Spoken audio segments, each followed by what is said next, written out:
अस्सलाम वालेकुम एवरीवन। अच्छा, अभी हम जल्दी से देखेंगे कि अगर हमने इस फॉर्म में, जैसे हमारे पास ये है 2 रेज टू पावर समथिंग हो और मॉड एन हो, तो हमने उसका आंसर निकालना हो तो कैसे निकाल सकते हैं। जैसे यहाँ पे 2 रेज टू पावर मैं 5 लेना चाह रहा हूँ, यानी इस क्वेश्चन में हम पी की वैल्यू क्या ले रहे हैं, 5 ले रहे हैं। तो 2 raise to power 5 find out करें विद मॉड और लेट्स से 50। तो यहाँ पे मैंने एन को क्या लिया हुआ, 50 लिया हुआ। तो 2 रेज टू पावर 5 होता है 32 मॉड 50। तो इसका आंसर 32 ही आएगा। ठीक है, तो ये हमारा सिस्टम है। यहाँ पे मैंने 2 इनपुट की, यहाँ 5 की, तो यहाँ देखिए आंसर आपके पास क्या है, 32। इसी तरह अगर मैं इसकी बजाय यहाँ पे फॉर एग्जाम्पल 50 की बजाय मैं यहाँ लिख देता 25। अब 25 लिखने का मतलब क्या है, अब 2 रेज टू पावर 5 तो अभी भी 32 होता है, लेकिन जब आपने अब क्या लिखा, अब आपने कहा 32 मॉड 25। अब मॉड 25 का क्या मतलब है, मॉड 25 का मतलब ये है कि जो भी जब आप मॉड ले रहे होते हैं तो उसका मतलब ये है कि इससे कोई बड़ा नंबर आ ही नहीं सकता। तो आपने क्या किया, 32 को 5 पे 25 पे डिवाइड किया। जब आपने उसे 25 पे डिवाइड किया तो 1 पे आया, तो 25 आ गया, रिमाइंडर क्या बचा, यहाँ पे रिमाइंडर हमारे पास बच जाएगा 7। तो इसका जो हमारे पास आंसर आना चाहिए दैट इज 7। ये देखिए हमारे पास 7 आंसर आ गया। ठीक है, इसी तरीके से अगर आप कुछ और यहाँ पे 25 की जगह मैं मिसाल के तौर पे यहाँ पे डाल देता हूँ 20, क्या डालता हूँ 20। तो 2 रेज टू पावर 5 तो अभी भी 32 बनता है, लेकिन अब मॉड क्या आ रहा है, यहाँ पे मॉड एन जो है उसकी वैल्यू मैंने 20 कर दी। तो इसका मतलब ये हुआ कि अब 32 को 32 यहाँ लिखें और मॉड 20 करेंगे तो रिमाइंडर क्या आएगा, 12। तो अगर 2 रेज टू पावर 5 आप फाइंड आउट करना चाहें विद मॉड एन यानी मॉड 20, तो उसका आंसर 12 आए। ठीक है, इसी तरह अगर मैं यहाँ पे फॉर एग्जाम्पल 100 कर देता, तो 2 raise to power 5 is 32, 34 2 is less than 100, तो हमारे पास आंसर 32 ही आता है। ये कैसे आ रहा है मैं अभी आपको समझाऊंगा, प्रॉपर दिखाता हूँ। अब अगर मैं यहाँ पे 12 कर दूँ, तो इसका क्या मतलब है कि 2 रेज टू पावर 5 आपने निकालना है, 2 रेज टू पावर 5 वो 32 है, लेकिन जो आपका ओवरऑल आंसर है वो मैं चाहता हूँ 12 से लेस आए। तो उस सूरत में मैंने क्या किया, मैंने जो आंसर आया था 32, 32 मॉड 12 करें तो 12 इंटू 12 24 हो जाता है। तो हमारे पास ये है ना, अब 32 जो बचा था आपके पास, तो 32 को अगर आप 12 पे डिवाइड करेंगे तो 2 कोशेंट आ जाता है, और यहाँ पे हमारे पास रिमाइंडर क्या आ गया, 8। तो ये हमारे पास आंसर आ रहा है। ये तो अभी छोटे नंबर है तो डायरेक्टली आप आंसर इस तरह क्विकली निकाल पाते हैं, लेकिन अगर ये नंबर बहुत बड़े हैं, ठीक है, अगर नंबर जो है वो मतलब ये 2 नहीं है बल्कि इसकी बजाय 50 है और उसकी जो पावर है दैट इज 200, फिर क्या करें। ठीक है, तो जैसे मेरे पास यहाँ पे मैं 2 रेज टू पावर 200 ले लूँ, तो अब 200 के का जो आंसर आएगा, टू टू की पावर 200, ये बड़ा नंबर है। ठीक है, तो ये अगर हमें फाइंड आउट करना है तो उस सूरत में, और फिर मॉड में ले रहा हूँ 12, तो इसका आंसर आना चाहिए 4। ठीक है, इसी तरह अगर मैं यहाँ पे मॉड ले लेता फॉर एग्जाम्पल 50, तो 2 रेज टू पावर 200 मॉड 50 का आंसर आता है 26। तो ये अब कैसे हम निकाल रहे हैं इसको हम देखेंगे। ठीक है, तो अभी मैं आसानी के लिए यहाँ 2 रेज टू पावर 5 कर रहा हूँ ताकि हमें देखने में जरा समझने में आसानी हो, क्योंकि आपको पता भी है कि 2 की पावर क्या होती है, 2 की पावर 5 32 होता है, मॉड 50 है। तो क्योंकि इसका आंसर लेस देन 50 है तो ये आंसर 32 आ रहा है। इसी तरह अगर मैं 2 रेज टू पावर 6 करूँ तो दैट बिकम 64, लेकिन वो 50 को क्रॉस कर रहा है, तो अगर 64 मॉड 50 लेंगे तो आंसर 14 आता है। तो आंसर हमारा ठीक आ रहा है। ठीक है, तो अब उसको जरा चेक करते हैं कि स्टेप बाय स्टेप है क्या। अच्छा, ये आपकी बेस होती है, ये आपकी पावर होती है। ठीक है, 6 का अगर आप यहाँ पे 6 को हाफ कर लें, 3 फिर 3 को हाफ कर लें, अब 1.5 को 1.5 नहीं 1 लिखना है आपने। ठीक है, तो पॉइंट्स पे वैल्यूज नहीं आएंगी और यहाँ पे हमने फ्लोरिंग की है। ठीक है, तो अच्छा, इसी तरह दूसरा एक तरीकाकार ये है कि जो 6 आपकी पावर थी, ये 6 का मैंने बाइनरी लिख लिया। तो ये क्या होता है, अगर मैं 6 के बाइनरी की बात करूँ तो वो क्या होता है, 1 2 4। ठीक है, तो ये 4 और 2 यानी 6 बनता है। तो ये मेरे पास बाइनरी आ रहा था, तो ये 0 यहाँ पर आ गया, 1 एंड 1। ठीक है, ये भी काम आ सकता है आपके, मतलब इससे भी गुजारा चल सकता है, इससे भी गुजारा चल सकता है। आगे हम देखते हैं अभी क्या करें। तो मैंने क्या किया, जो पावर है उसको हाफ हाफ किया जाए। ठीक हो गया, इसी तरह ये जो बेस आपकी थी, बेस को बेस मल्टीप्लाई बाय बेस यानी 2 मल्टीप्लाई बाय 2 करें, ये क्या आ गया 4। इस केस में 4 मल्टीप्लाई बाय 4 करें, आंसर क्या आ गया 16। फिर आ गया 16 मल्टीप्लाई बाय 16, ओ ये 16 इंटू 16 ये तो बनता है 256।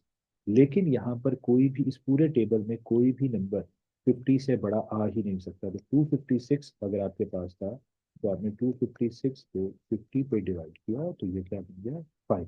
तो ये हो गया 250, तो रिमाइंडर क्या बचा 6। तो रिमाइंडर क्योंकि 6 बचा तो मैंने यहाँ पे क्या लिख दिया 6। तो मैंने कुछ भी नहीं किया, अगेन रिपीट करो, ये जो नंबर था उसका स्क्वायर लेके लिखते जा रहे हैं। अगर वो स्क्वायर इस लिमिट से ज्यादा हो रहा है तो उसको उसके साथ डिवाइड करके रिमाइंडर दैट। तो इसमें हमने क्या किया रिपीट, इसको मैंने हाफ हाफ हाफ हाफ कर दिया, इसको मैंने स्क्वायर स्क्वायर स्क्वायर स्क्वायर कर दिया। जो भी चीज इस लिमिट से बाहर जाएगी वॉर्ड लेके रिमाइंडर कर आते लिख लिया। यहाँ तक कल फिर से सबको क्लियर, ठीक हो गया। अच्छा इसी तरीके से अगर मैं आपको इसको समझाने के लिए यहाँ पे अगर नंबर में चेंज करने की कोशिश करता हूँ तो यहाँ पे मैं 2 की बजाय 3 कर लेता हूँ ताकि अगर आपका ईमान पक्का हो जाए। तो 3 का स्क्वायर 9 होता है, 9 का स्क्वायर 81 होता है, 81 क्योंकि 50 से बड़ा है तो मॉड लेंगे हम, हमारे पास आंसर क्या आ गया 31। अब ये 11 कैसे आया, 31 इंटू 31 करेंगे एक बड़ा नंबर बनेगा, वो जो बड़ा नंबर बनेगा उसका आप जब 50 के साथ मॉड लेंगे तो रिमाइंडर क्या आ जाएगा 11। ठीक हो गया। तो ये हमारे पास ऐसे डिवाइड हो रहा है और ये स्क्वायर होता था। तो तीसरी चीज है आर। यहाँ पर आर की वैल्यू बाय डिफॉल्ट क्या होगी 1। आर की ये पहली वाली वैल्यू क्या होगी 1। ये जो बाकी वैल्यूज है वो कैसे आ रही है उसको हम देख लेते हैं। उसमें अगर जैसे मैं एक्चुअल क्वेश्चन की तरफ चले जाते हैं, 2 रेज टू पावर जो हमारा क्या था 5, ठीक है। अब इसमें अगर आप गौर से देखें तो यहाँ पर जो वैल्यू आती है आर की वैल्यू, या तो जो ऊपर आर लिखा है जैसे यहाँ पर ये जो आर आया है ये ऊपर वाला आर एज इट इज आ गया, क्योंकि यहाँ पे जो आर आया है वो बेसिकली क्या आया है, इन दोनों की प्रोडक्ट आई है। इस जगह पर जो वैल्यू आई है वो बेसिकली क्या है, इन दोनों की प्रोडक्ट आ गई है। 1 इंटू 2 इज 2, राइट। इसी तरह यहाँ पर ये जो थी ये ओरिजिनली वैल्यू वैल्यू यहाँ पर आती है, यहाँ पे ये 32 कैसे आया, ये बेसिकली इन दोनों की प्रोडक्ट आई है। अब किस सूरत में सेम वैल्यू ले लेनी है और किस सूरत में प्रोडक्ट ले लेनी है, आई रिपीट। हमारे पास क्या हो रहा है, ये जो आर की वैल्यूज आ रही हैं ये either they are product of last row की, आर और बेस की प्रोडक्ट आ रही है, या फिर जैसे इस वाले केस में यहाँ पर जो ऊपर वाला आर था वही एज इट इज आ गया। यहाँ पर क्या हुआ है, इन दोनों की प्रोडक्ट इधर आई है। अच्छा अब ये किस तरीके से आती है, इसकी रीजन क्या है, अब गौर से अगर हम देखेंगे तो देखिए यहाँ पर जो पावर है, ठीक है, वो पावर इवन है कि ऑड है, ठीक है। अगर मैं यहाँ कहूँ वो पावर क्या है, ऑड है। यहाँ पर क्या थी इवन, ये 5 ऑड होता है, 2 इवन है और ये क्या है ऑड है, ठीक है। तो यहाँ पर क्योंकि ये जो ये वाली वैल्यू है दैट इज ऑड, तो ये 1 इंटू 2 वो आंसर है, ठीक हो गया। अब यहाँ पर जब मेरे वैल्यू निकालनी थी, अब इससे जो ऊपर वाली रो है इसमें देखिए यहाँ पर जो नंबर पड़ा है वो क्या है इवन। क्योंकि इवन है तो जो नंबर है वो एज इट इज नहीं, ठीक हो गया। फिर यहाँ पर अब मैंने नंबर निकालना था तो वो इन दोनों की प्रोडक्ट होगी या 2 आ जाएगा। तो मैं इधर इस रो में जाके देखूंगा यहाँ क्या पड़ा है 1, 1 इज ऑड। जब दोनों ऑड ये वाला सॉरी ऑड हो तो इसका मतलब है 2 इंटू 16 यानी 2 इंटू 16 विच मेक्स इट 32, ठीक है। अच्छा इसको एक और भी तरीके से देखने वाली बात है कि मैंने यहाँ पे जैसे ये 6 5 था तो ये 5 का बाइनरी यहाँ लिखी है 1 0 1, ठीक है। 1 0 1 ये मतलब फाइनल। अब अगर यहाँ पर 1 लिखा हुआ है तो इसका क्या मतलब है, इन दोनों की प्रोडक्ट है। यहाँ क्या लिखा था 0, तो यहाँ पर 2 एज इट इज नीचे आ गया। यहाँ पर क्या आएगा, इससे ऊपर वाली रो में यहाँ क्या पड़ा है 1, तो इसका मतलब है प्रोडक्ट है, ठीक है। तो अगर आप ये 1 0 1 लिख दे तो इसका मतलब क्या हुआ कि यहाँ पर प्रोडक्ट लेनी है, यहाँ पर 0 है इसका मतलब है एज इट इज होता, फिर 1 था तो दोनों की प्रोडक्ट है, ठीक है जी। I hope so you got the point जी। किसी को किसी किस्म का कोई मसले मसाइल नहीं तो प्लीज पूछ लें। अब मैं इसको सवाल को बदलता हूँ, फॉर एग्जांपल मैं यहाँ पे पावर को कर देता हूँ 6। अब मैंने जब पावर को 6 किया तो अब हम गौर से देखते हैं। अब तो इसमें ये जो नंबर्स आ रहे हैं वो क्या है 6 3 1, 6 का हाफ 3, 3 का 1 हाफ 1। और इसी तरीके से ये 6 का मैंने बाइनरी लिख दिया, 0 1 1 होता है, ठीक है, 4 2 1 होता है, तो ये 0 इधर आ गया, 1 इधर आ गया एंड ये वाला 1, ठीक हो गया। अच्छा ये हमारे पास क्या है, ये हमारे पास है इवन, ये है ऑड और ये क्या है इवन, सॉरी ऑड, ठीक है। अच्छा अब यहाँ पर मैंने जैसे कहा 1 को एज इट इज आना था, यहाँ पर मैं इसको मिटा देता हूँ थोड़ी देर के लिए इसको समझाने के लिए। तो अब यहाँ पर क्या आएगा, क्योंकि ये वाला नंबर क्या है इवन, तो यहाँ पे 1 एज इट इज होता है, ठीक हो गया। अब अगेन यहाँ पर क्या नंबर आएगा, पिछली रो में देखिए ये क्या है ऑड है, जैसे यहाँ 1 लिखा है ऑड है, तो उस सूरत में इन दोनों की प्रोडक्ट आएगी, तो 1 इंटू 4 इज 4, ठीक हो गया। अब इधर नंबर क्या आएगा, अब यहाँ पर पिछली रो में देखिए यहाँ पर क्या आ रहा है हमारे पास 1 1 इज ऑड, ऑड के केस में दोनों की प्रोडक्ट होती है, तो 4 into 16, 4 into 16 is 64, but hold on, तो 64 50 क्रॉस कर रहे हैं, तो अगेन इसका 64 का मॉड लेने 50 के साथ, तो आपके पास आंसर क्या आंसर है 50। ठीक हो गया। तो अब यहाँ पर हमने रुकना कहा था, 631 था, तो यहाँ पे 1 जब आ गया तो यहाँ पे ये जो नंबर है यहाँ पे आके आपके रुक जाना है। तो 2 raised to power 6 is actually 64 mod 15 and that gives you 40। ठीक है, तो हमारे पास आंसर क्या आ गया 40। ये हम क्यों इस्तेमाल कर रहे हैं, क्रिप्टोग्राफी के अंदर हमने ये बहुत ज़्यादा आर एस एक एल्गोरिदम है जो कि बहुत मशहूर एल्गोरिदम है, एसिमेट्रिक इंक्रिप्शन एल्गोरिदम है। तो उसके लिए ये वाली जो चीज़ है ये बहुत ज़्यादा कारगर है, तो मल्टीप्लाई एंड स्क्वायर मेथड।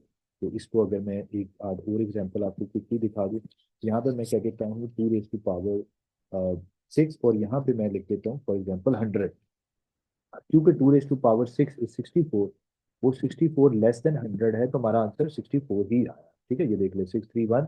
अब ये यहाँ पर क्या रहा था, इसको मल्टीप्लाई करके हम लिख रहे थे 4 16 16 इंटू 16 256 बनता है।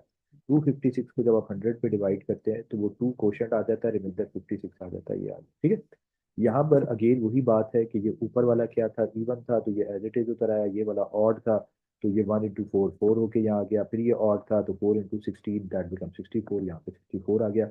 अब ये जो नंबर्स थे ये क्योंकि सारे के सारे लेस देन 100 हैं, तो ये एज इट इज आ रहे हैं, नहीं तो हम इसका मॉड ले लेते हैं। ठीक है, अब मैं अगर ये यहाँ पे नंबर चेंज कर लेता हूँ, मैं यहाँ 3 कर देता हूँ, तो अब ये तो 631, तो वैसे ही जहाँ पावर तो मैंने वही रखी है, तो 3, अब 3 का स्क्वायर 9, 9 का स्क्वायर 81, 81 का स्क्वायर तो बड़ा नंबर आएगा। ठीक है, 81 का जो स्क्वायर होता है वो काफी बड़ा नंबर आता है। ठीक है, तो अगर मैं यहाँ पे कहूँ 81 into 81, तो वो तो आता है 6561। अब इसको आपने मॉड लिया 100 के साथ, तो 6500 खत्म हो गया, पीछे क्या बचा, रिमाइंडर क्या बनेगा 61, तो ये देखिए 61। ठीक हो गया, तो ये सिंपल बात है।